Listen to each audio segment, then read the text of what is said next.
បងប្អូនរស់នៅបែបនេះទើបមានសេចក្តីសុខទី1មិនខ្វល់មិនខ្លាចមិនព្រួយ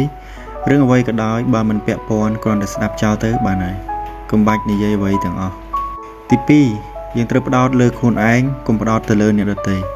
ផ្ដោតលើខ្លួនឯងរីកចម្រើនខ្លួនឯងផ្ដោតលើអ្នកដទៃនាំតែរឿងដល់ខ្លួនយើងទេអញ្ចឹងយើងត្រូវផ្ដោតលើខ្លួនឯងឲ្យបានច្រើនតែជឿជាក់លើខ្លួនឯងទី3រស់នៅក្នុងថ្ងៃនេះកុំបារម្ភរឿងថ្ងៃស្អែកអញ្ចឹងយើងត្រូវធ្វើថ្ងៃនេះឲ្យបានល្អសិនទៅហើយយើងថ្ងៃស្អែកយើងបន្តសកម្មភាពឲ្យកាន់តែល្អពីមួយថ្ងៃទៅមួយថ្ងៃទៀតទេបើអ្នករស់នៅថ្ងៃនេះឲ្យបានល្អលទ្ធផលថ្ងៃស្អែកក៏មិនអន់ប្រមាណដែរទី4កុំដាក់ក្តីរំពឹងខ្ពស់ពេកទៅលើអ្នកដទៃយើងត្រូវដាក់ក្តីរំពឹងលើខ្លួនឯងជឿជាក់លើខ្លួនឯងធ្វើនៅអ្វីដែលយើងកំពុងធ្វើហើយធ្វើវាឲ្យល្អ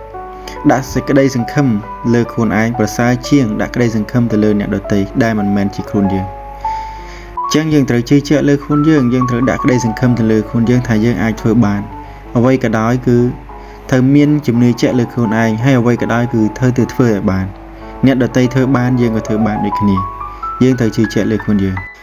ហើយទី5គឺជាចំណុចចុងក្រោយកុំសូវខ្វល់ខ្វាយពីក្រសែភ្នែកអ្នកដទៃនិងពាក្យសម្ដីអ្នកដទៃ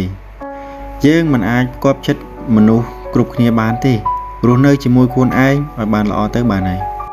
យើងត្រូវរស់នៅជាខ្លួនឯងកុំរស់នៅជាអ្នកដទៃមានន័យថាយើងត្រូវរស់នៅ